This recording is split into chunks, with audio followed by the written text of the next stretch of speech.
Oke, kembali ketemu masih dalam E-Talk Show with BHS bersama Om Wai, ponakan Om Wai yang Saya sharing juga cerita. Kiki Saputri yang katanya Om, 10 menit ngerostingnya dia aja 25 juta. Ya Allah, kenapa disebutin? Nanti banyak yang minjem duit lagi ke rumah karena dikiranya beneran. Itu Tapi bener gak sih? kan itu beritanya ada Ki. Iya, berita ada loh. Bener? Sampai semahal itu bener nggak? Bener gak sih? Lebih mahal sebenarnya. Oh, ya jadi lu jangan nyalain orang datang ke rumah lu pinjam duit dong. Sekarang dia itu punya cerita di balik perjuangannya dia Om. Dia tuh pernah jadi guru honorer. Kok bisa jadi guru honorer waktu itu? Gimana ceritanya? Karena emang kuliah aku kan pendidikan guru. Oh, Pendidikan bahasa Indonesia. Jadi sebenarnya pengen jadi guru apa jadi komika? Dulu mah pengen jadi guru kan.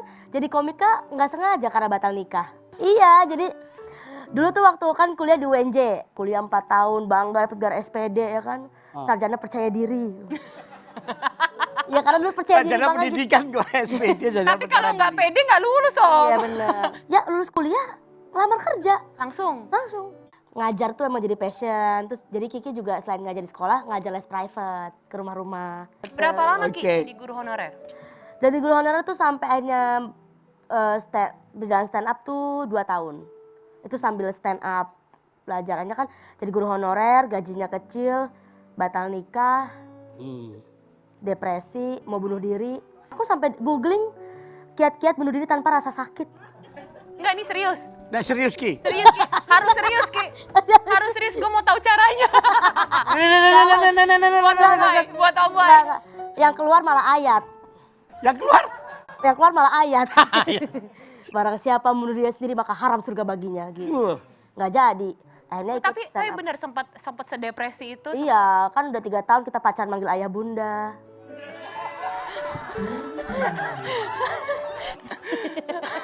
Enggak, kamu ditinggal apa sih sama pacar? Yang Ditinggal- panggil batal mama itu nikah. tadi, bunda Batal Oh batal nikah. nikah? Iya, Sudah sejauh mana waktu itu Kita hubungan? udah ngadain pertemuan keluarga. Sudah pertemuan keluarga? Cari gedung, hampir tekdung. Hampir. Tapi hampir. Untungnya di luar. Di luar rumah acaranya waktu itu. Dia pasti menyesal. Apakah itu yang membuat lo akhirnya pengen nunjukin sama dia, lihat nih ya, cowok-cowok tampan Indonesia nyiumin gue. That's right. That's right. That's right. Dan waktu itu dia pada saat dia selingkuh terus kan ketahuan. Kiki nanya kenapa gitu, apa salah aku sama kamu, apa salah aku. Terus dia bilang, aku stres Ki, aku udah usia segini, aku dituntut nikah. Sedangkan gaji kamu cuma 1,8 juta waktu itu gitu.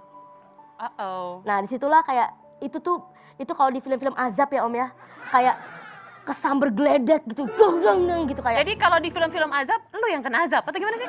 Bukan, enggak, suasananya gitu kayak udah Jelasin dong. udah diselingkuhin, terus juga dihina-dina. Di situ saya tuh Kiki bersumpah gitu kayak dalam hati kayak ya Allah sakit banget jadi orang Itu susah. hujan tuh ya, hujan kan? Hujan. Kan? Jadi Ada lagu ini Wali juga waktu itu kan.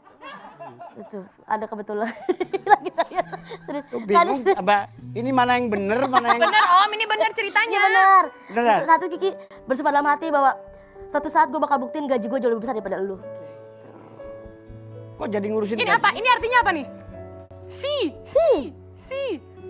Lihat aku sekarang. Sama aja. Sama. Enggak.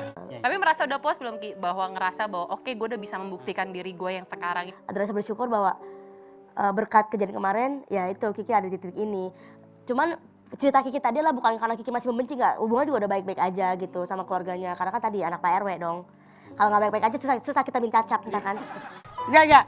Selain jadi guru honorer, kamu juga pernah jadi penonton bayaran di acara. Dulu pernah. Ya. Kan apa yang tanananan gitu. Oh, lu yang gini. Pak Uwak joget-joget itu. jajak, Oh, lu yang gini. nontonin, oh itu Raffi Ahmad, oh itu Soimah. Sekarang satu panggung sama Raffi Ahmad. Wih deh. Tapi pernah nggak Ki, kebayang dari basic lo yang seorang guru, terus habis itu basic lo yang cuma ngelihat artis di panggung, sekarang lo ada di panggung dilihat orang. Nggak pernah sih. Cuman gini Om, hidup tuh emang aneh ya. Dulu tuh Kiki waktu lulus SMA itu pengen banget ambil kuliah jurusan politik. Karena emang suka ngomong, suka debat, kayaknya seru aja gitu kalau jadi pejabat ya kan. Nipu-nipu rakyat, enggak ya. Enggak ya, suka sembarangan. Terus cuman nggak boleh sama keluarga besar. Sama mama gitu. Jangan politik kan kejam, cewek mah jadi guru aja. Kalau guru kan sore udah pulang ke rumah, anak sekolah libur juga libur gitu kan. Dan Kiki nggak pernah nyangka, Kiki dapat program, Kiki kerjanya wawancara orang-orang di gedung DPR MPR. DPR. Oh. Ya Dikasihnya malah Dikasihnya- beda, tapi tetap ada di dalam gedung betul. itu. Iya, tapi ya lebih keren lah kasihnya sekarang, ya kan? Iya, nggak Terus jadi sampai karyawan. kemudian jadi komika itu gimana ceritanya, Ki? Ya ikut komunitas stand up komedi. Oh, ikut kompetisi itu ya? Iya, ikut komunitas dulu, latihan dulu Komunitas, gitu. ya. Nonton dulu Om awalnya, nonton. Ada bekas tukang begal, tukang parkir. Pada stand up Jadi lucu-lucu. karena komunitas itu kan siapa aja Siapa boleh ada di aja situ betul. ya. Oke. Dan mereka tuh sudah berdamai dengan masa lalu mereka. Dijadikan perspektif yang lucu. Betul. Ada Oke. Kiki terus tawarin, kakak sering nonton mau coba naik nggak? Gitu, mau coba Open tampil mic, nggak open mic? Oke, di Daulat tampil. Iya, akhirnya coba tuh tampil. Tahun berapa itu, Ki? 2017. Oh. Tampil, kok pada ketawa. Kamu cerita apa waktu itu awal-awalnya? Kiki tuh materi pertama cerita tentang zaman kecil Kiki kira sabun batang bisa buat sampo. Spontanitas dong, kan lu disuruh Spontan, naik. iya. Kisah nyata, kisah nyata. Kisah nyata. dasarnya. Jadi Oke. Kiki cuma cerita kisah nyata doang, nggak pakai nulis, nggak pakai. Iya, iya, Kiki, jadi Kiki bilang gini kayak, dulu tuh waktu gua kecil, gua kira sabun batang itu tuh bisa buat sampo. Karena setiap kali gua mandi di sabun batang gua ada rambut. Jadi gua kira itu ayah gua abis mandi dipakai ke rambut. Setelah besar saya tahu itu adalah jembatan. Jadi itu tema pertama lo. Itu pertama kali Kiki naik ke atas panggung cerita tentang itu. Dan akhirnya bikin lu pede bahwa sebenarnya lu bisa jadi komika. Iya, siapapun bisa. Bukan hanya itu, komika spesialis roasting termahal di dunia Termahal di dunia. dan di akhirat. Tetap di Talkshow with BHS.